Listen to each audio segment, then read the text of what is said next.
have a bit of time, so we are going upstairs where there's a display of sculptures. These sculptures are somewhat unusual. The first one you will notice when you get close up, you step right up to the sculpture, you see pencils, the top of pencils. And in the second one you see not only the top of the pencils but also the back of the pencils, the back end.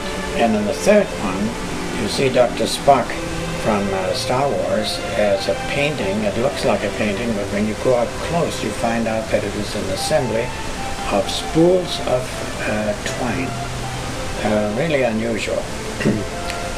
So we're getting to Boston on time, no big problem, and once we arrive in Boston, the airport is a bit convoluted. You have to go from one area to another via shuttle, and of course that means you have to get out of the security area, back into the security area, take your shoes off, go through the whole darn procedure, and it takes a lot of time. Then we finally arrive at our airplane, it's an Aer Lingus run, and we find out we're getting off fairly well on time, and we're arriving in Dublin. Actually, we're arriving early. We're arriving about 20 minutes early. Now, when we arrive in Dublin, we come in at about 5 o'clock in the morning. That's an awful time to get to the hotel, which is about 45 minutes away.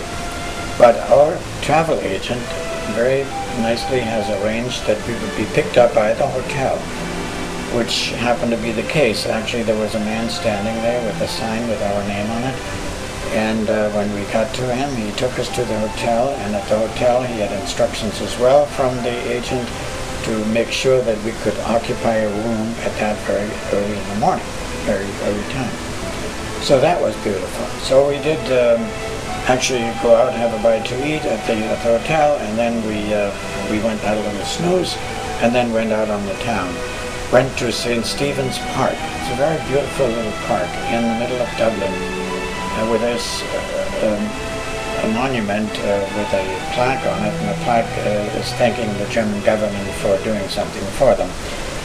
And then when we were done with the park, we went to the pedestrian mall, and in there we found a great many flower vendors, and it's amazing, the selection of flowers is just overwhelming.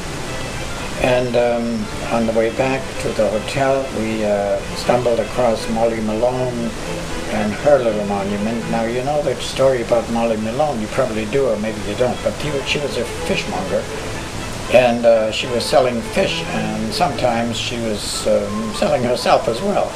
So Molly had a reputation in Ireland, but in Ireland that's no big deal. So actually Molly is a national treasure, and there are songs made about her, and they have a funny name for her. They call her the tart with a cart. As you can see from the monument, she's pushing a cart. And before we got to the hotel, we went by some very colorful doors, bright red, bright yellow, light blue, and supposedly they are done that way because Ireland, the Irish like to drink a lot, and when the husband gets home at night, maybe he's not quite sober, maybe he can't quite find his place, so they make sure that they color the doors. Then we got to the hotel, and we were introduced to our group from where we had dinner, and we met Colette, our tour guide. Day 2, we had to get up fairly early. The bus was leaving at 7:45. Before that we had to have breakfast, and then we were introduced to our driver, whose name I've forgotten by now anyway, and we saw our bus, or they call it a coach because it's a very fancy bus. So we mounted our bus, and then we were going to Athlone, and in Athlone we picked up a boat and went to Clonmacnoise. Now Clonmacnoise is a cloister that was founded in 545 AD, and you see one of the aerial photos, and it shows the extent of the settlement. It's quite large, but of course these are all ruins. And we saw some of the old holy crosses, and many of the ruins of the towers, two towers. One in particular is very complete. It's a round tower, and these are typical for Ireland. And you will notice that the door or the opening, is quite high. It's about 6 or 10 feet high off the ground. Can only be reached by ladder. And it was used to warn of attacks from the Vikings. And people were hiding in those towers, and they were hiding their valuables. And then after we got through looking at, it's called Clonmacnoise, we were put on the bus, and then we went back to our new hotel, this time to Galway, where we spent the night. Day 3 of our tour leads us to Kilmore Abbey. But before we get there, we have to go through an area that's rather severe and rather bare, where people were harvesting turf in the tough days. When we get to the Abbey, which used to be a school for Irish women during the years of persecution, but is now a boarding school for young ladies, and attached to the school are formal flower gardens, which are surrounded and enclosed by a brick and limestone wall. Today we're going to the Aran Islands. This is day 4. To get to the islands, we had to take a ferry. And once we got there, they let us get some minibuses, and we drove around in those minibuses. But it was the only rainy day that we'd had during the entire Ireland trip. And I'm telling you, it was really coming down in buckets. We had a chance to see the countryside, and it was really nothing to brag about. It's nothing but rocks, and hardly anything will grow on it. Rugged cliffs and rocks and rocks and rocks. And then the interesting thing was there were some rock walls that are built with gaps and no mortar. And there are a couple of reasons for this. One of the reasons is that the wind won't tip over those walls. And the other reason is that the farmers occasionally want to move those walls in order to change their feeding grounds for their cows and sheep. The language among the locals is Gaelic, and Gaelic is not a dialect. It's a totally different language, and it's taught in schools. We had a chance to see a store where they sell sweaters and other wool products, because the area is known for its wool. And then we had a chance to see Dun Angus. That's a Celtic ring fort, 3,000 years old, and sits on a cliff overlooking the Atlantic. We spent in Limerick. Now we started out with the Ailwee Caves. Now these caves are really not that impressive.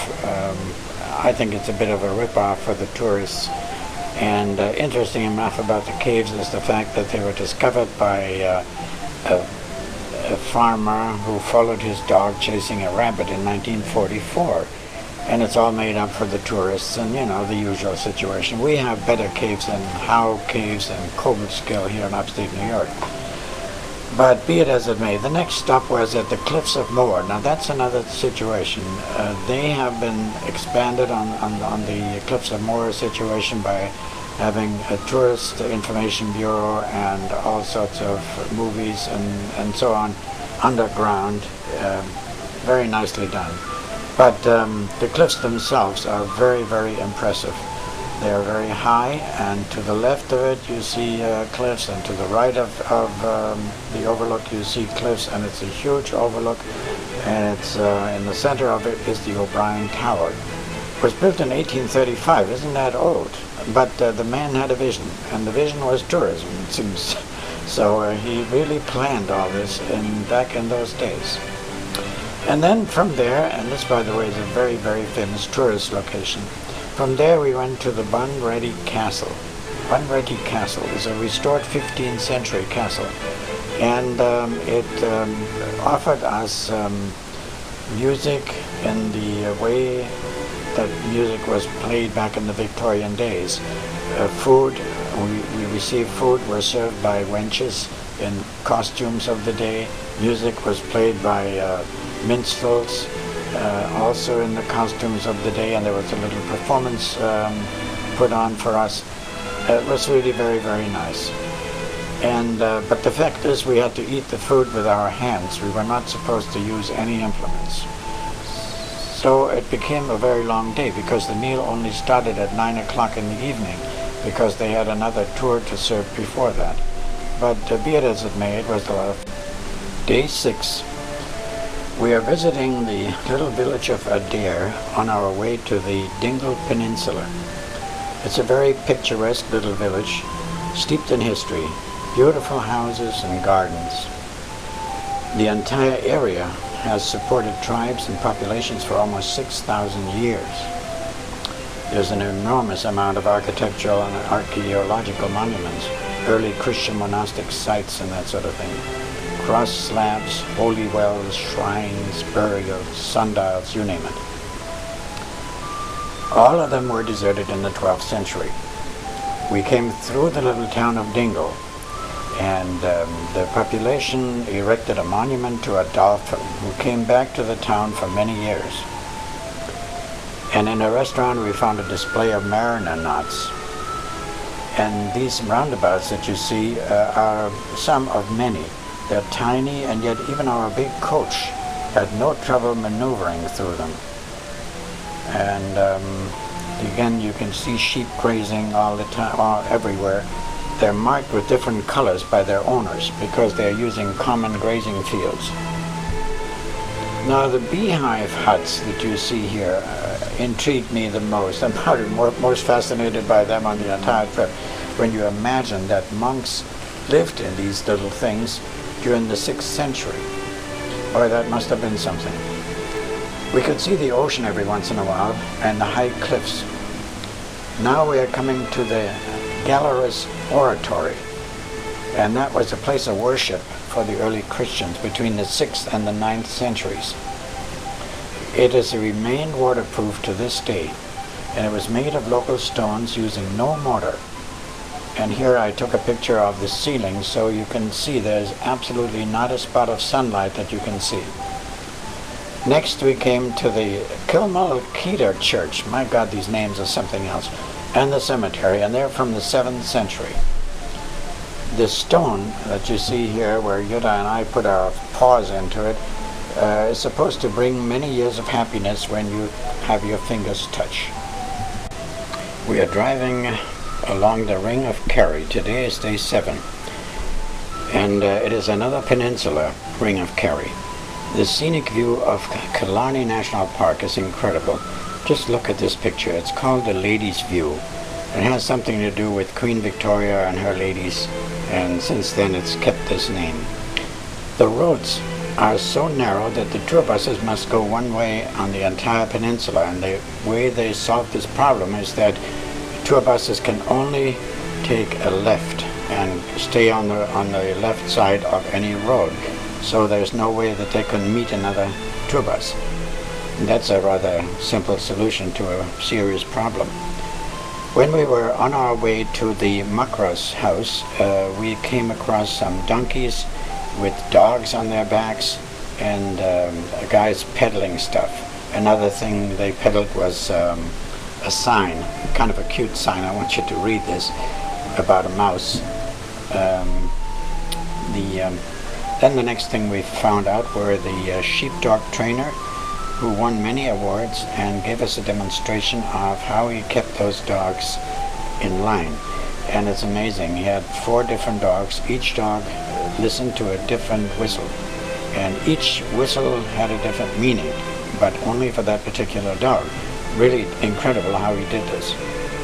And then we came to the... Und auch oben, wenn er sagt, Zaune, wenn die Schafe aufstehen. Die wissen, wenn er sich hinlegt, dann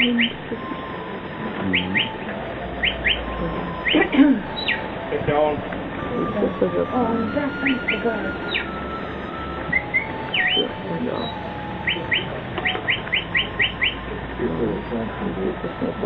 Das ist schon mal so. Ja. So.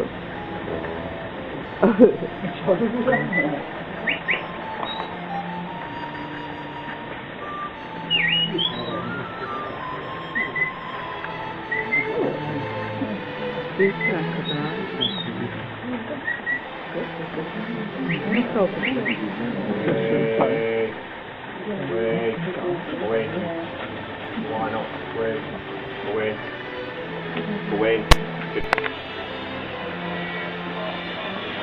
bleibt stehen und der andere holt sich. Hat er die zwei? Ja, ja.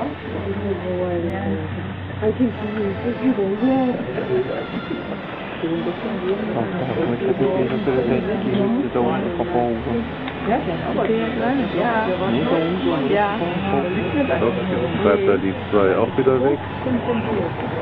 The Macross Abbey, and I'm just going to show you a brief picture. It was founded in 1448, and eventually to the Macross House. Now the house was built in 1843, and when Queen Victoria came to visit, the preparations were so expensive that the man owning the house went bankrupt. Day 8. We are on our way to Kilkenny Castle. But just look at this scenery. Look at the little houses and the scenery. Isn't that fantastic? But wait a minute, what is this? My wife's snipping a flower in the park? Well, we next visit an ancient church ruin on the Rock of Cashel in the province of Munster. The round tower is from the 9th or 10th century. The cathedral dates back to the 13th century.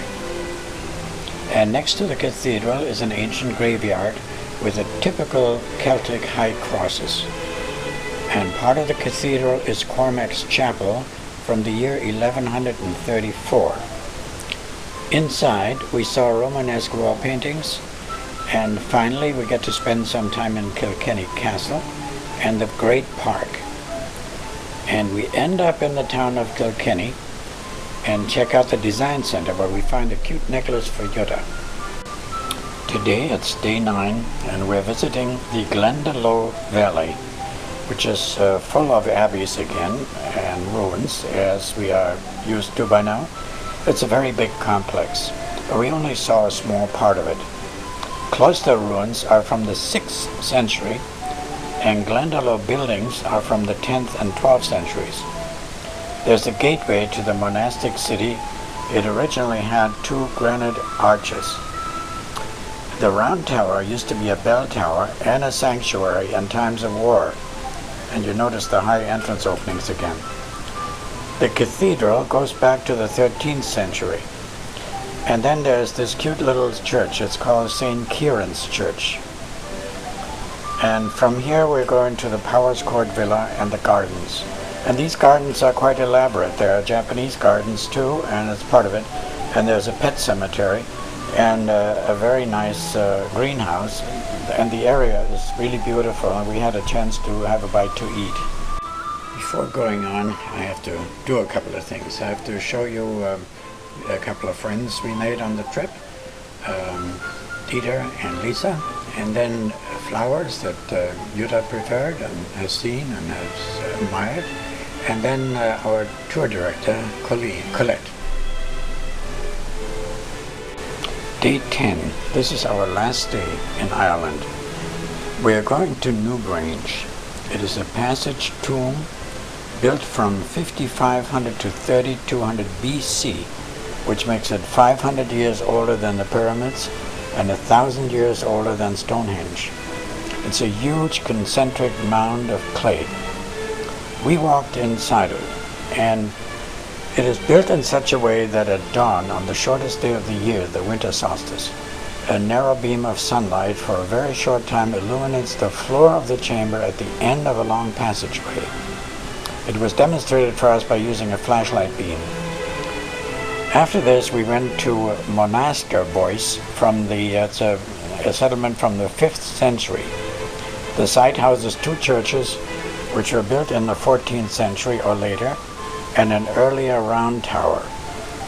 But it's most famous for its 10th century high crosses. The round tower is about 35 meters tall and is in very good condition, although it is not possible to go inside. The passage of time has laid down layers of earth, so now the doorway is almost at ground level, and the monastery was burned in 1079. The 5.5 meter Murdoch's High Cross is said to be the finest high cross in the whole of Ireland.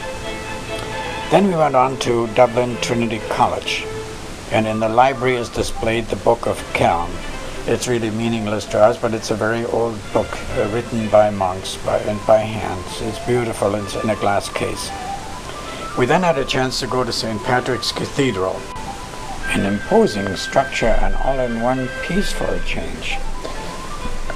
And then we went on to the Old Jameson Distillery for a guided tour and a full dinner and a taste of the famous Irish whiskey, which is so far superior to the American one, at least so they say, and what do I know.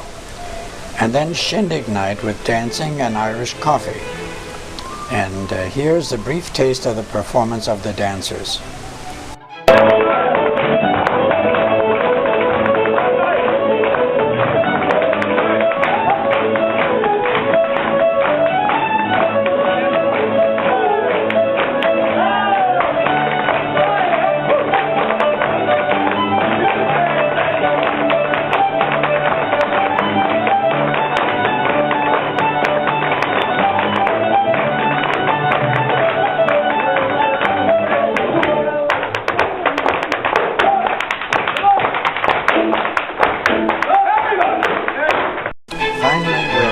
Hotel, and you have to decide how you want to judge this little excursion. You can follow the suggestions on the sign.